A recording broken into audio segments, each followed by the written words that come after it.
चिंता संतानहंतारो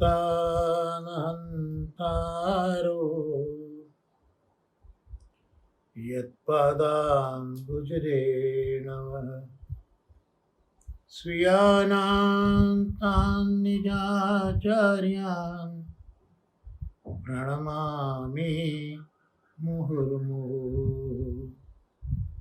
यदनुग्रहतो जन्तुः सर्वदुःखातिगो भवेत् तमहं सर्वदा वन्दे श्रीमद्वल्लभनन्दनं सुलभ्य हृदि सर्वेषां श्रीगोपीजनवल्लभं गुणगानं मुदा कुर्वे तस्य तुष्टै स्वभावतः वन्दे नन्दव्रजस्त्रीणां पादरेणुमभीक्ष्मशः यासां हरिकथोद्गीतं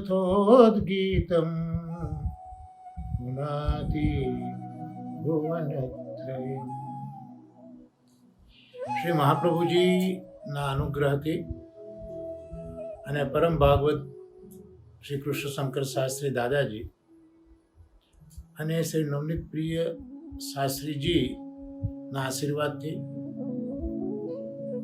શ્રીમદ ભાગવતના શ્લોકોનું અવગાહન આપણે કરી રહ્યા છીએ. પ્રભુ કૃપાથી જ પદ્મપુરાણ મહાત્મ્ય અંતર્ગત શ્રી ભાગવતનું મહાત્મ્ય આપણે જોયું. પ્રથમ સ્કંદની શરૂઆત પણ મહાપ્રભુજી આપણને કરાવી છે. એમાં પ્રથમ અધ્યાય એનું અવગાહન આપણે શરૂ કર્યું. એમાં મંગલાચરણના 3 શ્લોકો આવે છે. શ્રી મહાપ્રભુજી સમજાવે છે કે આ 3 શ્લોકો જે છે એ ક્રમશઃ ગાયત્રી, વેદ અને શ્રીમદ ભાગવત સાથે સંકળાયેલા છે. અર્થાત પ્રથમ શ્લોક જે આપણે જોયો હતો એ પ્રથમ શ્લોક એ ગાયત્રી મંત્ર છે, બીજ છે, અને બીજમાંથી વૃક્ષ થાય. તો વેદ છે જે કલ્પવૃક્ષ છે એ વેદ વૃક્ષ છે, અને વૃક્ષ ઉપર ફલ આવે અને ફલ એ શ્રીમદ ભાગવત છે. આ પરસ્પર સંબંધ એ એવું સૂચવે છે કે બહારથી ભિન્ન લાગતા બીજ, વૃક્ષ અને ફલ બહારથી ભિન્ન લાગે છે, પણ અંદરથી એનો સંબંધ છે, આંતરિક સંબંધ છે. આ 3 શ્લોકનો એ પૈકીનો પ્રથમ શ્લોક જે ગાયત્રી બીજ છે એ શ્રી મહાપ્રભુજીની કૃપાથી આપણે જોયો હતો. બીજો શ્લોક પણ આપણે શરૂ કર્યો છે. પ્રથમ શ્લોક એ સત્યાત્મક પ્રભુની ઓળખ કરાવે છે. સત્યમ શિવમ સુંદરમ એ જે પ્રભુની ઓળખ છે એમાં સત્યાત્મક પ્રભુની ઓળખ પ્રથમ શ્લોકમાં જોઈ. ત્યાં સત્યમ પરમ ધીમહિ, જે સત્યનું અમે ધ્યાન કરીએ છીએ તે સત્યનું અમે શરણ કરીએ છીએ.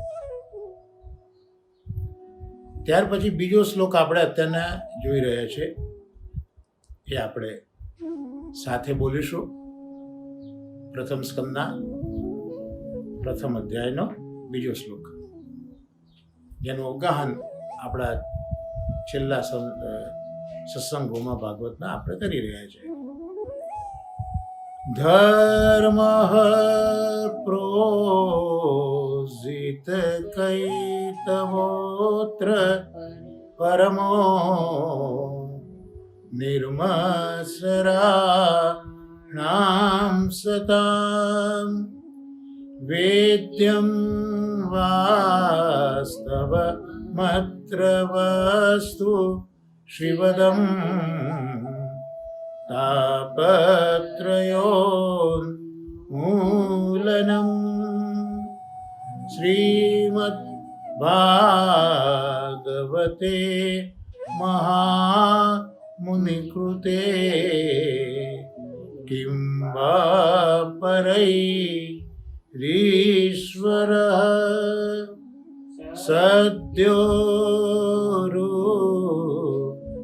સદ્યોરુદ્યવરુદ્યતે પ્રકૃતિભિ શુશ્રૂષુભિ તત્ક્ષણાત. એનો આપણે અનુવાદ પણ જોયો હતો કે શ્રીમદ ભાગવતમાં શેનું વર્ણન કર્યું છે. શ્રીમદ ભાગવતમાં વર્ણન શેનું કર્યું છે બીજા શ્લોકમાં બતાવે છે કે એમાં ધર્મનું વર્ણન છે. પણ એ કયો ધર્મ? પરમ ધર્મ. એ પરમ ધર્મનું એની અંદર વર્ણન કર્યું છે. અને એ ધર્મ છે એને પરમ કેમ કહ્યું? કારણ કે એ કપટ રહિત છે અને નિષ્કામ છે. એટલે કપટ રહિત અને નિષ્કામ એ તો પરમ એટલે ઠાકોરજી જ છે. તો આ શ્રીમદ ભાગવતમાં ગવાયેલા ભગવાન એ પણ કપટ રહિત અને નિષ્કામ છે. તો આવો પરમ ધર્મ, જે કપટ રહિત અને નિષ્કામ ધર્મ છે, એ અહીંયા અર્થાત શ્રીમદ ભાગવતમાં વર્ણવેલો છે. હવે એ ધર્મ કોના માટે છે? કોનો છે આવો ધર્મ? કોનો છે? તો ત્યાં કહે છે કે સંતોનો આ ધર્મ છે. પણ બધા સંતો નહીં. જે સંતો માત્સર્ય દોષ અર્થાત ઈર્ષા વગરના છે, એવા સંતો, એમનો આ કપટ રહિત નિષ્કામ પરમ ધર્મ શ્રી ભાગવતમાં વર્ણવ્યો છે. હવે પરમ ધર્મ જે નિર્મત્સર સત્પુરુષોનો છે, એ શું કરે છે? તાપત્રયોન મૂલનમ, એટલે 3 પ્રકારના તાપ ગણાવ્યા છે: આદિ ભૌતિક, આધ્યાત્મિક, આધિદૈવિક. તો ત્રણેય તાપને નિર્મૂળ કરનાર, દૂર નથી કરતો પણ કાયમ માટે દૂર કરે છે. નિર્મૂળ, મૂળ સહિત કાઢી નાખે. એટલે એક વખત જાય 3 તાપ, પછી ફરીથી આવે નહીં, મૂળ સહિત એને ઉખેડીને ફેંકી દે. તો 3 પ્રકારના તાપોને નિર્મૂલ કરનારો આ ધર્મ છે. ત્યાર પછી એની બીજી વિશિષ્ટતા બતાવી કે કલ્યાણને આપનાર છે. જે શ્રેય છે એ શ્રેયનું દાન કરનારો છે. કારણ કે એકાંતત શ્રેય એ પ્રશ્ન પૂછશે પ્રથમ સ્કંદના પ્રથમ અધ્યાયમાં શૌનકાદી ઋષિઓ. તો એ કલ્યાણને આપનારું છે. પછી એની બીજી શું ખૂબી છે? તો એમાં જે વાસ્તવિક તત્વ કે વસ્તુ છે એ અહીંયા જાણવાની છે. જાણવા લાયક તો ઘણી ઘણી વસ્તુઓ હોય, પણ એ બધી વાસ્તવ હોય એવું માનવાની જરૂર નથી. પણ જે વાસ્તવ વસ્તુ છે, જે વાસ્તવિક તત્વ છે, જે તત્વમાંથી બાકીના બધા તત્વો અને વસ્તુઓ સર્જાયા છે, એ વાસ્તવિક તત્વ, એ વાસ્તવિક વસ્તુ આમાં જાણવાની છે. અર્થાત આ વાસ્તવિક વસ્તુ તે જ ઈશ્વર, તે જ ભાગવતનો ભગવાન. તો હવે આ જે ભાગવત, જેમાં પરમ ધર્મ ઈર્ષા રહિત સત્પુરુષોનો બતાવ્યો છે, જેનાથી 3 તાપ દૂર થાય છે, શિવદમ કલ્યાણ થાય છે, અને જેમાં વાસ્તવિક તત્વ વસ્તુ જાણવાની છે, તો આ ઈશ્વર મળી ગયા આપણને. પણ શેના દ્વારા? શ્રીમદ ભાગવત દ્વારા. તો આ શ્રીમદ ભાગવત એ અહીંયા ઈશ્વર પ્રાપ્તિ માટેનું સાધન બન્યું. અને આવું આ ઈશ્વર પ્રાપ્તિનું સાધન રચ્યું છે કોણે? તો એ વ્યાસજીનું રચેલું છે. અને અહીંયા વ્યાસજી સામાન્ય વ્યાસજી નથી, પણ મહામુનિ એવા વ્યાસજી છે. એમને રચેલું આ શ્રીમદ ભાગવત એ ઈશ્વર પ્રાપ્તિનું સાધન છે. તો જ્યારે આ મહામુનિ વ્યાસજીએ આ શ્રીમદ ભાગવતની રચના કરી અને ઈશ્વર પ્રાપ્તિનું એક સાધન આપણને મેળવી આપ્યું, તો પછી અહીંયા પ્રશ્ન પૂછે છે મંગલાચરણના બીજા શ્લોકમાં કે જો એક સાધન મળી ગયું તો પછી અન્ય શાસ્ત્ર કે અન્ય સાધનો એનું શું પ્રયોજન છે, એમ પ્રશ્ન પૂછે છે. એટલે ટૂંકમાં એવું કહેવા માંગે છે અહીંયા કે આ એક સાધન મળી ગયું ઈશ્વરને મેળવી આપનારું, તો પછી હવે બીજા કોઈ સાધનોની જરૂર નથી. જોઈશું આપણે આ પ્રથમ સ્કંદના પ્રથમ અધ્યાયમાં. અત્યારે આપણે ભાગવતાર્થમાં પણ ચાલી રહ્યું છે. જે પ્રશ્નો પૂછ્યા છે શૌનકાદિ ઋષિ, એમાં બીજો પ્રશ્ન તો એ જ હતો ને કે શાસ્ત્રો તો ઘણા છે, પણ દરેક શાસ્ત્રો કંઈક જુદું જુદું કહે છે એક જ વસ્તુ માટે. અને એટલા બધા શાસ્ત્રોને વાંચવા પણ આ યુગમાં બહુ અઘરા છે, એ જીવ સાધ્ય નથી. તો તમે અમને એનો સાર કહો. એટલે અહીંયા જ્યારે એક શ્રીમદ ભાગવત શાસ્ત્ર જ જો સાધન તરીકે આપણને પ્રાપ્ત થયું છે, તો પછી બીજા શાસ્ત્રો કે સાધનો કરવાની જરૂર જ ક્યાં છે? કારણ કે એક સાધે સબ સદે, સબ સાધે સબ જાય, આવું કહ્યું છે મહાપુરુષોએ, કે એકને સાધવા તો બધું જ સધાઈ જાય. એટલે આ એક સાધન શ્રીમદ ભાગવતનું છે, પછી બીજા સાધનની જરૂર નથી. આવું જો તમે સમજો એટલે જ પૂછે છે, તો પછી બીજા સાધનનું પ્રયોજન ખરું? સમજુ માણસ હતો કે ના, હવે કોઈ પ્રયોજન નથી, અમને જે જોઈતું હતું એ તો અમને મળી ગયું, પછી શા માટે વ્યર્થ સમય એની પાછળ બગાડવો? એટલે અન્ય સાધનનું શું પ્રયોજન છે એ પૂછ્યું. ત્યાર પછી આ ભાગવતની અંદર જે મહાત્મ્ય છે, ભાગવતમાં જે એક ઐશ્વર્ય છે એની વાત કરી કે ભાગવતમાં તો પુણ્યશાળી શ્રોતાજનો સાંભળે તે જ ક્ષણે હૃદયમાં શીઘ્રતાથી ભગવાનની સ્થાપના કરાય છે. એટલે શ્રોતાઓ, પુણ્યશાળી શ્રોતાઓ આ ભાગવત સાંભળે એ સાથે જ ભગવાનનું સ્થાપન એમના હૃદયમાં થઈ જતું હોય છે.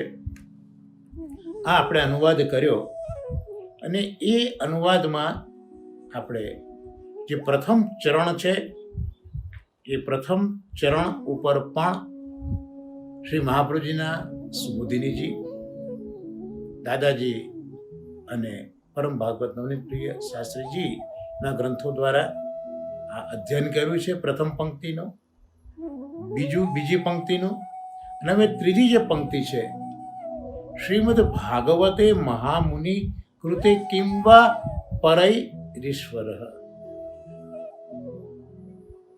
તો એના વિશે શ્રી આચાર્ય ચરણો અહીંયા જે સમજાવે છે તે આપણે જોવાનો પ્રયત્ન આજે કરવો છે. અહીંયા આચાર્ય ચરણો કહે છે કે શ્રીમદ ભાગવત છે એમાં ફલ અને સાધન બંને છે. અન્ય જગ્યાએ તો સાધન જુદું હોય, એનું ફલ જુદું હોય, જ્યારે શ્રીમદ ભાગવતમાં ફલ અને સાધન એ બંને છે. એટલે શ્રી આચાર્ય ચરણોએ પણ દસમ સ્કંદના સુબોધિનીજીમાં આપણને એ જે સમજાયું કે જે કંઈ સાધન છે એ સાધન જ ફલાત્મક હોય છે, સાધન એ જ ફલ બને. દાખલા તરીકે કૃષ્ણ સેવા, તો કૃષ્ણ સેવા, કૃષ્ણ એ સાધન છે, અને એ સેવા સાધન એનાથી જે પ્રાપ્ત થયું ફલ એ પણ કૃષ્ણ છે. તો અહીંયા જે સાધન છે ને એ જ ફલ બની જતું હોય છે. તો શ્રીમદ ભાગવતમાં પણ ફલ છે અને સાધન છે. એટલે અહીંયા જે જ્ઞાન છે એ જ્ઞાન પણ ઉત્તમ છે. પણ અહીંયા કહ્યું કે ઉત્તમ ભાગવત કોના માટે? તો જે શબ્દના રસને જાણનારાઓ છે એના માટે એ ઉત્તમ છે. શ્રીમદ ભાગવત ઉત્તમ તો છે, પણ શબ્દના રસને પણ જાણનારા, એટલે શબ્દનો અર્થ અને એનો આશય, આ જેને ખબર છે એના માટે આ ભાગવત એ ઉત્તમ છે. તો એવા જે શ્રોતાઓ છે, એવા જે જ્ઞાનવાળા છે, એમના માટે ભાગવત ઉત્તમ છે. એ કહેવા માટે આચાર્ય ચરણો સુબોધિનીજીમાં લખે છે શ્રીમદ ભાગવત એવો શબ્દનો પ્રયોગ કર્યો છે. આપણે ત્રીજી પંક્તિ જોઈએ છે ને, શ્રીમદ ભાગવતે મહામુનિ કૃતે. તો શ્રીમદ ભાગવત કેમ કહ્યું? તો શ્રીમદ ભાગવત એમાં ફલ અને સાધન બંને છે. એટલે અહીંયા જે જ્ઞાન છે એ ઉત્તમ છે. એટલે શબ્દ, એનો રસ, એનો અર્થ, એનો આશય એ જે લોકો જાણી શકે છે એમના માટે જ આ શ્રીમદ ભાગવત એ ઉત્તમ છે. એટલે શ્રીમદ ભાગવતના અર્થનું જ્ઞાન પણ હોવું જોઈએ. જો ભાગવતને સમજવું હોય તો શ્રીમદ ભાગવતના અર્થનું જ્ઞાન પણ હોવું એ બહુ જરૂરી છે. એટલે સમજાવવા માટે અહીંયા શ્રીમદ ભાગવત શબ્દ કયો, અને એ ભાગવતમાં શ્રીમદ ભાગવતે, તો શ્રીમદ ભાગવતે એટલે એનો અર્થ થશે લક્ષ્મીવાળા ભાગવતમાં. અહીંયા શ્રીમદ જે શબ્દ મૂક્યો, જે વિશેષણ ભાગવતમાં, એ સૂચન કરે છે કે આ ભાગવત કેવું? તો લક્ષ્મીવાળું ભાગવત, શ્રીમદ લક્ષ્મીવાળું ભાગવત. તો ભાઈ લક્ષ્મીવાળું ભાગવત કેમ કહ્યું? લક્ષ્મીવાળું ભાગવત એટલા માટે કહ્યું કે અહીંયા 10 રસવાળા ભાગવત છે. લક્ષ્મીવાળું ભાગવત એટલે 10 રસવાળું ભાગવત, આવો અર્થ કર્યો. શ્રીમતી લક્ષ્મી વાળા, અને લક્ષ્મીવાળું ભાગવત એટલે 10 રસવાળું ભાગવત, એવું અહીંયા કહેવામાં આવે છે. એટલે આમ તો જોવા જઈએ તો શ્રીમદ ભાગવતમાં કાવ્યાત્મક છે, પદ્ય છે. ખાલી પંચમ સ્કંદને બાદ કરતા કાવ્યાત્મક છે. તો એવું કહે છે કે આજે 10 રસની અહીંયા વાત કરી, એ રસો તો કાવ્યોમાં પણ હોય છે. કવિતાઓ જે આપણે જોઈએ છે કવિઓની, એમાં પણ જુદા જુદા પ્રકારના કાવ્યોમાં જુદા જુદા પ્રકારના રસ જોવા મળે. કોકમાં શૃંગાર રસ જોવા મળે, કોકમાં વિજય રસ જોવા મળે. તો રસ તો જોવા મળે છે, પણ આ જે રસ છે એ બધા રસ તો એનો આભાસ છે, એક છાયારૂપ રસો છે. મુખ્ય રસ આ નથી. અને એ ભલે રસની છાયારૂપ હોય, પણ આ રસો એને રચનારાઓમાં દોષ પણ હોય. જેણે કાવ્ય લખ્યું, એ જે રચયિતા છે, એમાં દોષ હોવાનો સંભવ છે, દોષ હોઈ શકે છે. મનુષ્ય માત્ર દોષને પાત્ર આપણે કહીએ જ છે. તો એ જે કૃતિ બની એ વ્યક્તિથી, એ કવિથી, જે પોતે દોષવાળો છે, તો એ દોષનો ભાવ એની કૃતિમાં પણ આવે. એટલે ભલે આ અન્ય કાવ્યોમાં રસ હોય, આ રસ પણ ભાગવતમાં બતાવેલા રસની છાયારૂપ છે. પણ એ કૃતિ કરનાર જે કવિઓ છે, એમના રહેલા દોષો પણ એની અંદર છવાયેલા છે. એમના દોષોની છાયા એની અંદર છે. એટલે અહીંયા એવું નથી એ કહેવા માટે મહામુનિ એ રચેલા છે એવું કહ્યું. હવે આ મહામુનિ એ રચેલા છે એ જે સમજાવ્યું, એ પહેલા આપણે આ જોઈએ કે 10 રસ શ્રીમદ ભાગવતમાં, શ્રીમતી ભાગવતે, લક્ષ્મી સહિત, લક્ષ્મીવાળા ભાગવતમાં 10 રસો છે. તો શ્રીમદ ભાગવતમાં આપણે જેમ જેમ મહાપ્રભુજી આગળ વધારશે તેમ તેમ આ 10 રસો એનું વર્ણન પણ આપણને જોવા મળશે. તો અત્યારના તો પહેલા એ 10 રસોનું વર્ણન એ ભાગવતના 10મ સ્કંદના 15મા અધ્યાયમાં આપણે જોવાનો પ્રયત્ન કરીએ. ઠાકોરજી, બલરામજી, ગોવાળિયાઓ ગાયો લઈને વૃંદાવનમાં આવે છે. ત્યાં વૃક્ષો એ ઝૂકી જાય છે, એમની ડાળીઓ ઝૂકે છે અને બલરામજીનું સ્વાગત કરે છે, ગોવાળિયાઓનું સ્વાગત કરે છે. તો ત્યાં એ ઝૂકેલી ડાળીઓ છે એ ધર્મ પુરુષાર્થનું નિરૂપણ કરે છે. ગોવાળિયાઓ પણ ગાયો ચરાવી રહ્યા છે, એ પણ ધર્મ પુરુષાર્થનું વર્ણન ત્યાં શ્રી મહાપ્રભુજી કરે છે. પણ અહીંયા 10 રસોનું જે વર્ણન છે ને, તે બહુ અદ્ભુત છે. શ્રી મહાપ્રભુજી અહીંયા જે શ્લોકો છે તેમાં ઠાકોરજી આ ગૌચારણ કરતા કરતા જુદા જુદા પક્ષીઓના અવાજ કરે છે, વાઘસિંહનો અવાજ કરે છે. ગોળિયાઓ પરસ્પર મલ્લ કુસ્તી પણ કરે છે. ત્યાર પછી થાકેલા બલરામજી પોતે પોળે છે અને થાક ઉતારવા ઠાકોરજી મોટાભાઈની પગચંપી પણ કરે છે. અને ઠાકોરજી પોતે પણ પોળે છે. જે પર્ણો છે એના પથારીમાં ઠાકોરજી પોળે છે. અને જે સખાઓ છે એમાં કોક પંખાની સેવા કરે છે, કોક ચરણ સેવા કરે છે. આવું વર્ણન આ 10મ સ્કંદના 15મા અધ્યાયમાં જોવા મળે છે.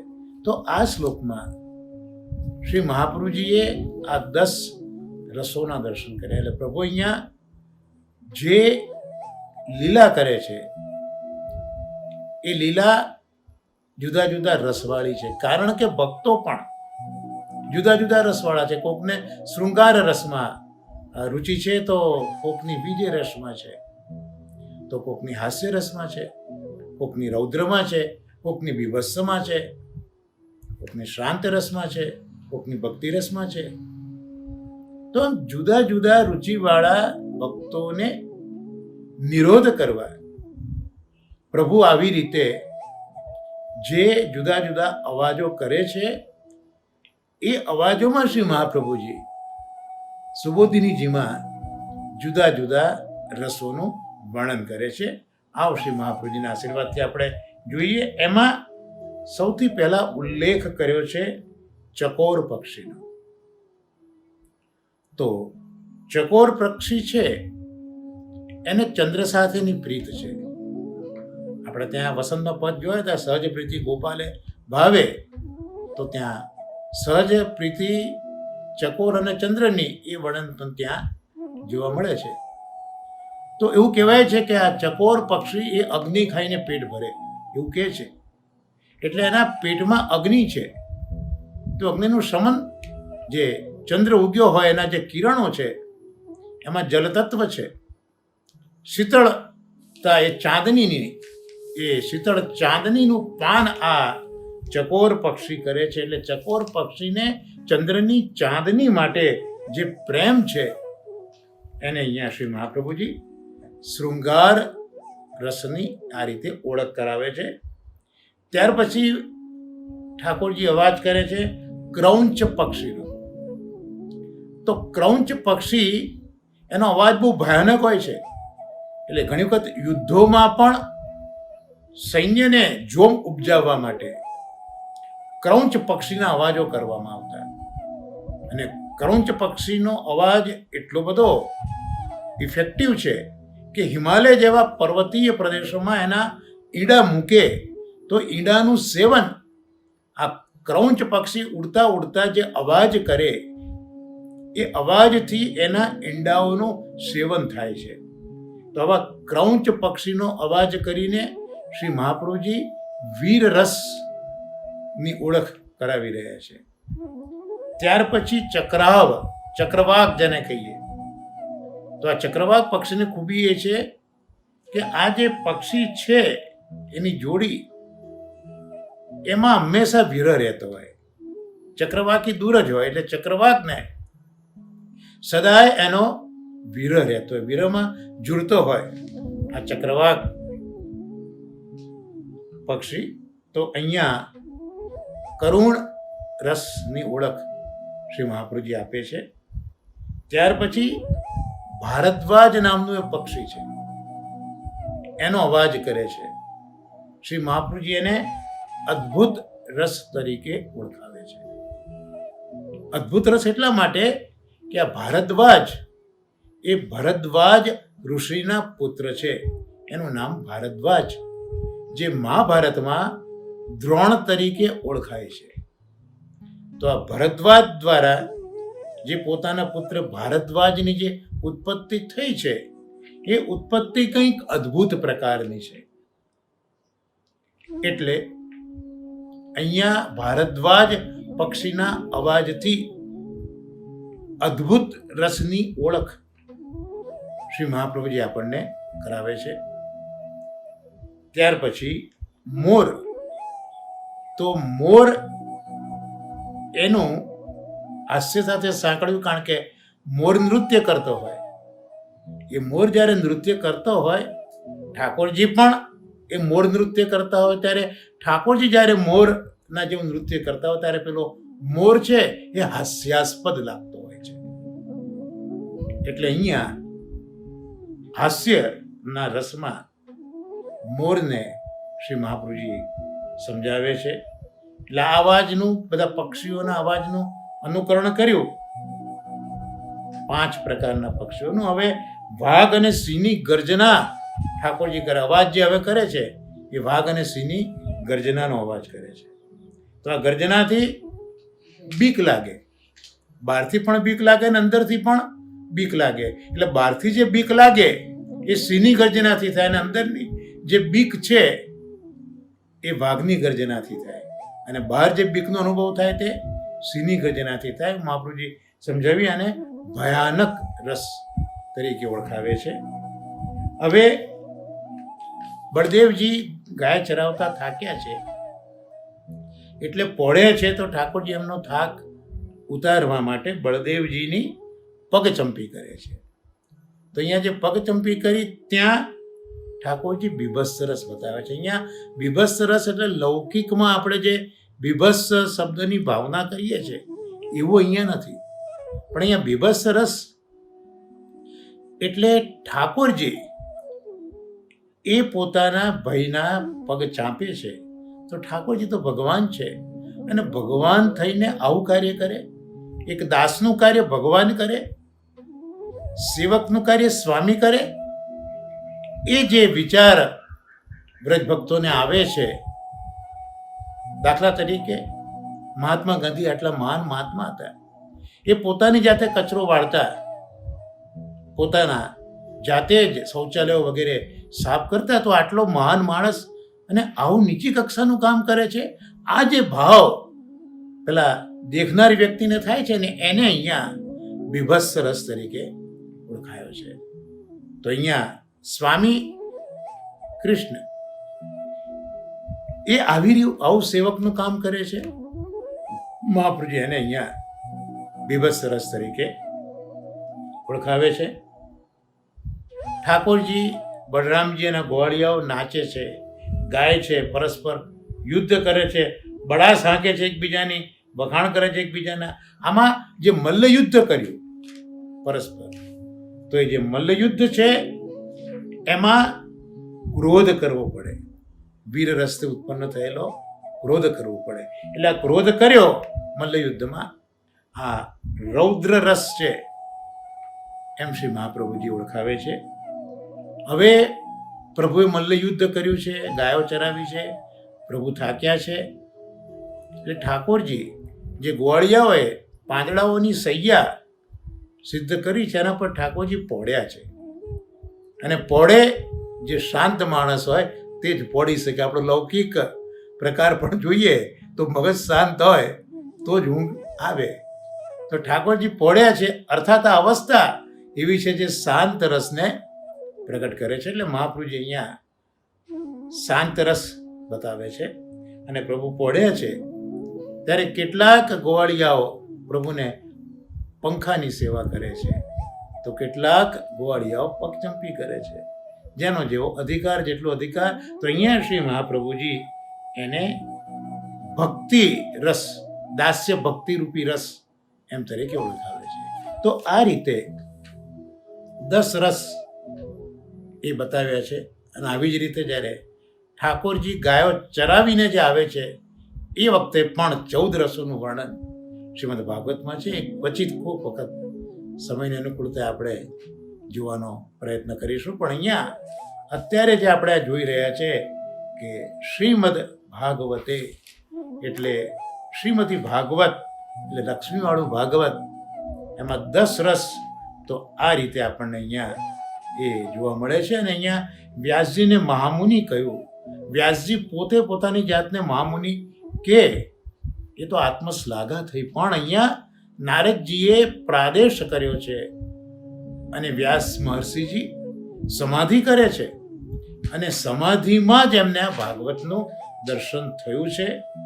અને એટલા માટે આ મહામુનિ છે જે પેલી કાવ્યોના રચનારા જે કવિઓ છે એમાં દોષ આવે છે એ રસોમાં, પણ અહીંયા તો મહામુનિ વ્યાસ છે એટલે અહીંયા કોઈ જાતનો દોષ સંભવતો નથી, કારણ કે મહામુનિ છે.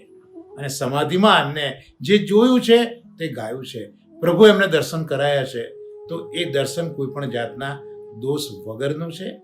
માટે મહામુનિએ રચ્યું છે એવું અહીંયા વર્ણન શ્રી મહાપ્રભુજી એનો અર્થ આપણને સમજાવે છે. અને સમાધિ ભાષા છે એ જણાવવા માટે જ મહામુનિ કહ્યું, કારણ કે શ્રીમદ ભાગવતમાં 3 ભાષા છે: લૌકિક ભાષા, પરમત ભાષા અને સમાધિ ભાષા. એમાં વ્યાસ મહર્ષિજીએ સમાધિમાં જે દર્શન કર્યું છે, કારણ કે ખરેખર તો વ્યાસજી જે વખતે અવતાર સમયે ભૂતલ પર આવી રહ્યા હતા એ જ વખતે નિશ્રેયસ જે બગીચો છે એમાં વેદ વૃક્ષ એના પરથી એક ફલ આ શ્રીમદ ભાગવતનું ગળી પડેલું, આવતા આવતા આ ફલ ગળી પડ્યું. ક્યાં રાખવું? નીચે તો ન મુકાય, શુકન હતા. વ્યાસજીએ એ ફલ પોતાના હૃદયમાં પધરાવી દીધું, પણ ભગવદ ઈચ્છાથી એ પોતે વિસરી ગયા છે.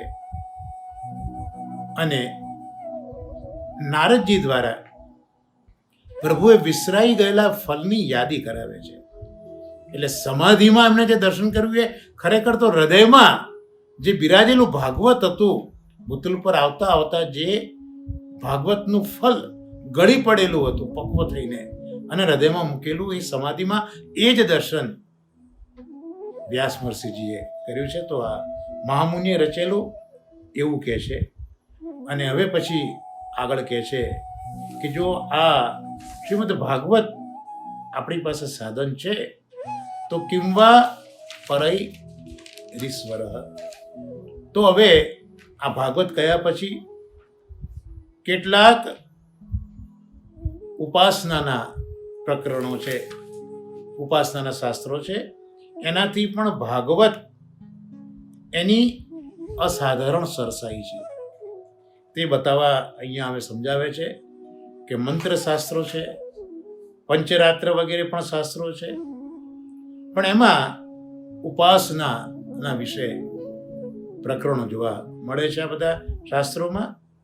તો આમાં જે મંત્રશાસ્ત્ર છે એ મંત્રશાસ્ત્રમાં જે દેવતા છે એની મંત્રની દેવતા એ પેલા વ્યક્તિને આધીન થાય, માત્ર આધીન થાય છે, એનાથી વિશેષ નથી. મંત્ર આધીન હોય ને દેવતા, તો એ મંત્રશાસ્ત્રમાં યોગ્ય રીતે મંત્રનું આપણે પઠન પાઠન કરીએ તો એની દેવતા એ મંત્ર બોલનારને આધીન થાય.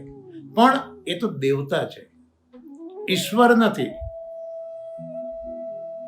ઈશ્વર નથી. અહીંયા તો ઈશ્વર સદ્ય હૃદયમાં અવરોધાઈને બિરાજે છે, પણ એ દેવતા મંત્રને આધીન થઈ, પણ એ દેવતા છે, એ ઈશ્વર નથી, એ ઈશ્વર રૂપ નથી. ઈશ્વર તો કૃષ્ણ જ છે, બાકીની બધી દેવતા છે જે અંશી ભાગ છે આપણો અને પ્રભુમાં. એવી રીતે આ જે બધી દેવતાઓ છે એ તો અક્ષર બ્રહ્મના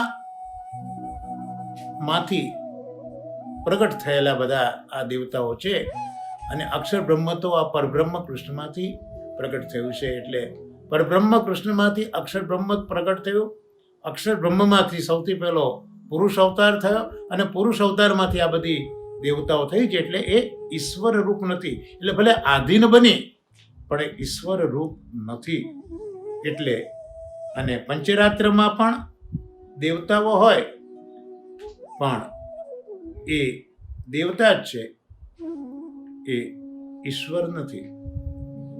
જ્યારે શ્રીમદ ભાગવતની વિશેષતા એ છે કે ભાગવત તો સાક્ષાત પુરાણ છે અને એ પુરાણ પુરુષ એ ભાગવતથી જ હૃદયમાં રખાય છે. આ બધી દેવતાઓ બધા તંત્ર મંત્રમાં બતાવી એ વશ થાય પણ હૃદયમાં આવતી નથી ને ઈશ્વર નથી. એટલે ભગવાન સિવાયના બીજા બધા જે આ છે એનું પ્રતિપાદન કરનારા જે શાસ્ત્રો છે એનાથી કોઈ ફલ મળતું નથી. ટૂંકમાં અહીંયા મહાપ્રભુજી આપણને એ સમજાવે છે કિંવા પરઈ ઈશ્વર. તો આ બીજા બધા જે મંત્ર ને પંચરાત્ર બધા શાસ્ત્રો છે એનાથી ઈશ્વર એ આપણા હૃદયમાં પધારતા નથી. તો પછી આ બધા શાસ્ત્રોની કોઈ જરૂર ખરી? એનાથી શું પ્રયોજન? કોઈ પ્રયોજન નથી, એવો અર્થ છે. અને આ ભાગવતમાં તો કોણ બિરાજે છે? ઈશ્વર છે. ઈશ્વર કોને કહેવાય? જે કર્તુમ અકર્તુમ અન્યથા કર્તુમ સર્વ સમર્થ હોય એનું નામ ઈશ્વર કહેવાય. જે થાય છે તે પોતે જ કરે છે, જે કરવાનું હોય તે ન કરે, અને જે થતું હોય એને કંઈક જુદી રીતે જ કરે. એ કર્તુમ અકર્તુમ અન્યથા કર્તુમ એનું નામ ઈશ્વર. તો ભાગવતમાં આ ઈશ્વરનું પ્રતિપાદન ખૂબ સ્પષ્ટ દેખાય છે. તો કર્તુમ તરીકે જોઈએ તો ઈશ્વરનું કર્તૃત્વ કયું છે ભાગવતમાં? તો જે કાલ વગેરે જે વિઘ્નો કરે છે એ વિઘ્નોને પણ દૂર કરીને હરેક પ્રકારના કાર્ય આ ઈશ્વર કરે છે. આ કર્તુમ. વિઘ્નો ઘણા કરે, કાલ કર્મ સ્વભાવ, પણ એ બધા જ વિઘ્નોને દૂર કરી અને દરેક કાર્ય કરવું, આ ભગવાનનું કર્તુમ સ્વરૂપ બતાવ્યું. અકર્તુમ જે અદૃષ્ટ, એટલે આપણે જે કંઈ કર્મ કરીએ એનાથી એક અદૃષ્ટ ફલ ઉત્પન્ન થતું હોય છે, જેને સંચિત ફલ આપણે કહેવામાં આવે. તો એ અકર્તુમ એટલે આજે અદૃષ્ટ વગેરે જે કંઈક કર્યું હોય, આપણા સંચિત કર્મો હોય તેનો નાશ કરવો. કારણ કે સંચિત કર્મ જે છે એ તો ફલ આપ્યા વગર રહે જ નહીં. કંઈક સારું કર્યું કે કંઈક ખોટું કર્યું તો એના જે સારા કે ખોટા સંચિત કર્મો છે તો ફલ આપવાના જ છે. પણ આ અકર્તુમ એટલે એ જે અદૃષ્ટ વગેરે જે સંચિત કર્મો છે એના દ્વારા જે ફલ થયા છે તેને નાશ કરવાની તાકાત ભગવાનમાં છે. અને અન્યથા કર્તુમ તો ભક્તો ભૂલેલા હોય ત્યારે પણ તે ફેરવવાની શક્તિ એ અહીંયા ભગવાનમાં છે. એટલે અહીંયા આ ઈશ્વર, શક્તિશાળી ઈશ્વર એ સદ્ય તરત જ હૃદયમાં આવે છે.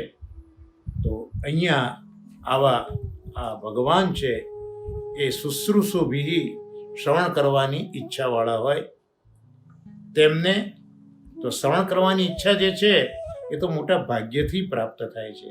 એટલે કૃતિભિ કહ્યું, એટલે કુશલ પુરુષો જેને નક્કી કર્યું છે કે મારે ભગવાન જોઈએ જ છે, તો શ્રવણ કરવાની જે ઈચ્છા છે એના આવા કુશળ પુરુષો છે. તો એ કુશલ પુરુષો એટલા માટે કે જે 3 પ્રકારની ભાષા છે એનો જે વિરોધ છે એ સમજી શકે છે, અને દરેક શબ્દ અને વાક્યનો અર્થ ભગવાન છે એવું જે કરે એનું નામ કૃતિભિ અને કુશળ પુરુષો કહેવામાં આવે છે.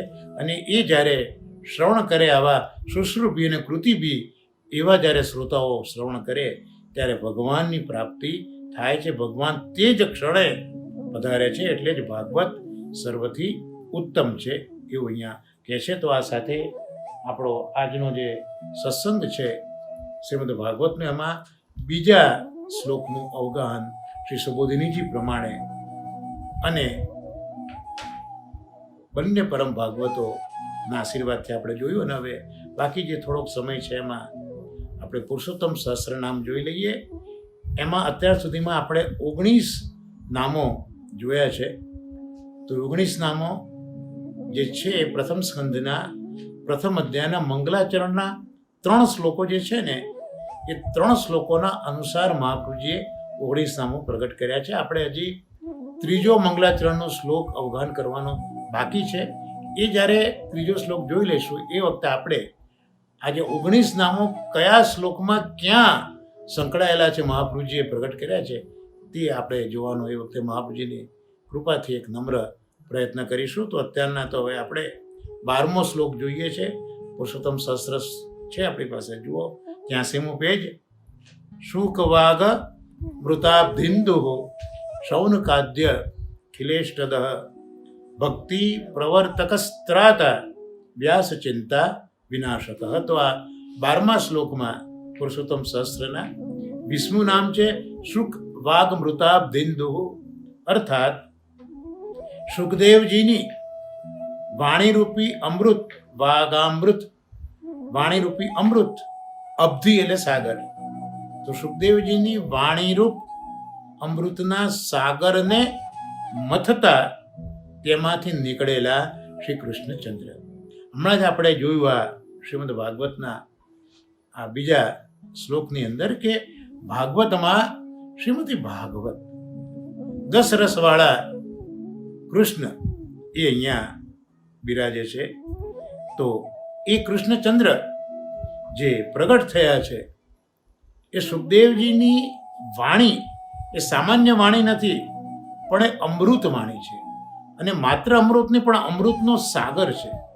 એટલે આ સુખદેવજીની વાણી રૂપી અમૃતનું સાગરે જે મથન થયું, એટલે એમને જે પરીક્ષિતજીને સંભળાયું, એમાંથી આ શ્રી કૃષ્ણચંદ્ર પ્રગટ થયા. જે મહાત્મ્યમાં પણ જોઈએ આપણે તો એ ભાગવતના અર્થોમાંથી ભક્તિ પ્રગટ થયા છે. અહીંયા તો કૃષ્ણ પ્રગટ થયા. એટલે જ્યારે આપણે જોઈશું આગળ ક્રમશઃ કે જ્યારે સુખદેવજીએ પરીક્ષિતને ભાગવત સંભળાયો અને અંતે પૂછે છે કે વત્સ હજી બીજું તારે કંઈક સાંભળવું છે, તારી કંઈ ઈચ્છા છે? ત્યારે સુખદેવજી કહે છે, ત્યારે પરીક્ષિત સુખદેવજીને કહે છે કે આપે તો મને ભગવાન સંભળાયા છે, આપે મને ભગવાન સંભળાયા છે. અર્થાત આ શ્રીમદ ભાગવત કથા આપે નથી કહી, પણ આપે મને સાક્ષાત શ્રી કૃષ્ણ સંભળાયા છે. એટલે જ આપણે ભાગવતાર્થમાં પણ જોયું કે કૃષ્ણ કથા એવું બોલાય, કૃષ્ણની કથા નહીં. અહીંયા ભાગવત કથા એ જ કૃષ્ણ છે, કૃષ્ણ એ જ સ્વરૂપે કથા સ્વરૂપે અહીંયા બિરાજે છે. એટલે સુખદેવજીએ જે કંઈ પરીક્ષિતજીને સંભળાયું એમાં શ્રી કૃષ્ણચંદ્ર પ્રગટ થયા. એટલે જ અંતે પરીક્ષિતજીએ કહ્યું કે આપે મને ભગવાન સંભળાયા છે, ખૂબ મોટી કૃપા કરી છે. હવે મારું જે થવાનું હોય તે થાય, પણ આપે મને ભગવાન સાક્ષાત સંભળાયા છે. તો સુખદેવજીની વાણી અહીંયા પંચમલાલજી રઘુનાથજી એમાં વિશેષ સમજાવે છે કે સુખદેવજીની વાણી એ તો સુધા તુલ્ય, અમૃત તુલ્ય છે. અને આ સુધા છે ને એ ભગવાનનું વીર્ય છે. સુધા એટલે ભલે આપણે અમૃત કહીએ લૌકિકમાં, પણ આ ખરેખર તો સુધા એ ઠાકોરજીનું ઐશ્વર્ય છે. એટલે વેણું છે, એ વેણુમાંથી જે પ્રગટ થાય છે તેને આપણે સુધા કહીએ છીએ. એટલે ભલે અમૃત છે, પણ હકીકતમાં એ ઠાકોરજીનું વીર્ય છે. તો આ વાણી સુખદેવજીની એ સુધા અમૃત તુલ્ય છે. અને વાણી એટલે જ શ્રીમદ ભાગવત. વેદવ્યાસજીએ પોતે પોતાના પુત્રને આ ભાગવત સંભળાયું છે, ભણાવ્યું છે. પણ જ્યારે સુખદેવજી કથા કરવા બેઠા ત્યારે વ્યાસજી પોતે આવે છે આ ભાગવત સાંભળવા. કારણ કે ખરેખર આ ભાગવતનો રસ, એનો આસ્વાદ વ્યાસજીને જ્યારે સુખદેવજીએ કહ્યું ત્યારે અનુભવ્યો છે. માટે અહીંયા આ સુખદેવજીના વાણી અમૃત રૂપી સાગરનું અહીંયા વાત કરી છે. એટલે જ મંગલાચરણમાં કહ્યું કે શુક મુખાદ અમૃત દ્રવ સંયુતમ. ભાગવત એ કેવળ સુધા અમૃત નથી, પણ અમૃતનો સમુદ્ર છે. ભૌતિક સાગર જોઈએ તો ગંભીર હોય, ગહન હોય, ઉદારતા વગેરે એના ગુણો હોય. પેલો ગમે તેટલો તાપ પાણી શોષી લે પણ શોષવા દે છે કે કંઈ વાંધો નહીં. તો ઉદારતા એવો એનો ગુણ છે. આ જ ભાગવત રૂપી સાગરમાં આવા અસંખ્ય અલૌકિક ગુણો છે. એનો અભ્યાસ કે પાઠ કરનારા ભક્તોમાં આવા ગુણો પ્રાપ્ત થાય. એમાં બહુ સ્પષ્ટ બધું આ દેખાઈ રહ્યું છે કે ભાગવતમાં રહેલા જે અલૌકિક અસંખ્ય અલૌકિક ગુણો છે એનું અધ્યયન કરનારના પણ આવા ગુણો પ્રાપ્ત થતા જોવા મળે છે. સાગરનું મંથન કર્યું તો 14 રત્નો નીકળ્યા. તે પૈકીનો એક રત્ન એ ચંદ્ર છે. તે જ રીતે વિવેક ધૈર્ય આશ્રય જેવા અલૌકિક રત્નોથી ખચિત શ્રીમદ ભાગવત છે. એ ભાગવત સાગરનું જે મથન કર્યું એમાંથી આનંદ રસરૂપ પ્રગટ થયું. અને આનંદ રસરૂપ એ જ શ્રી કૃષ્ણચંદ્ર. તો જેમ ભૌતિક સાગરના મથનમાંથી ચંદ્ર પ્રગટ થયો, એમ અહીંયા આ સુધા અમૃતનું મથન કરતા કૃષ્ણચંદ્ર પ્રગટ થયા છે. જે શ્રીમદ ભાગવત સુધા સાગરનું શ્રી મહાપ્રભુજીએ દર્શાવેલા 7 અર્થો દ્વારા જ્યારે મંથન કરીએ આપણે, ત્યારે હૃદય આકાશમાં કૃષ્ણચંદ્ર પ્રગટ થયા છે. એટલે જ શ્રી મહાપ્રભુજીનું ભાગવતાર્થ અને સુબોધિનીજી એનું આપણે નિત્ય અધ્યયન કરવું જ જોઈએ. ભલે ગમે તેટલી ભાગવત કથા આપણે શ્રવણ કરીએ કે ઘણા પુસ્તકો શ્રીમદ ભાગવતના અંગેના વાંચીએ, પણ જે વૈષ્ણવ છે, શ્રી મહાપ્રભુજીનો સેવક છે, એણે તો શ્રી મહાપ્રભુજીએ કરેલા 7 અર્થો, એ 7 અર્થોવાળા શ્રીમદ ભાગવતનું જ અવગાહન કરવું જોઈએ. અને એ અર્થ દ્વારા આ ભાગવત રૂપી સુધા સાગરનું મથન કરીએ ત્યારે કૃષ્ણચંદ્ર રૂપી રત્ન એ પ્રગટ થાય છે. અને સુખદેવજી અને પરીક્ષિતજી દ્વારા ધરા ઉપર આ શ્રી ભાગવત ધારાનો પ્રચાર આ રીતે થયો છે. આમ સુખજીના વચનામૃત એટલે ભાગવત સાગર, અને તેના વડે શ્રી કૃષ્ણચંદ્રનો પૃથ્વી ઉપર પ્રકાશ થયો છે. તો આજનો આ શુભ ભાગવતાપ બિંદુ વિસ્મા નામનો પણ સત્સંગ અહીંયા થયો.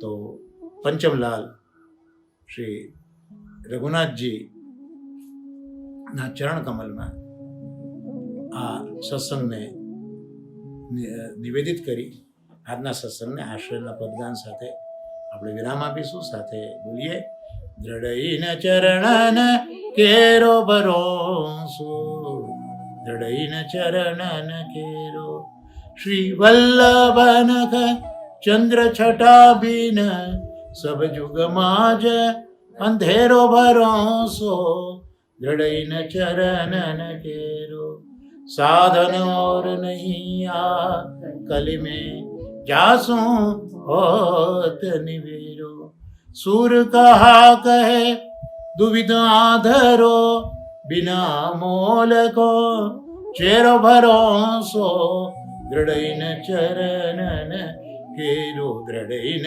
चरणन केरो भरोसो, दृढ़इन चरणन केरो. श्री गोवर्धन नाथ की जय, श्याम सुंदर श्री हमने महारानी की जय, श्री आचार्य श्री महाप्रभु जी की जय. सर्वे वैष्णव ने महाराने वर्षोना भगवत स्मरण અને વંદન.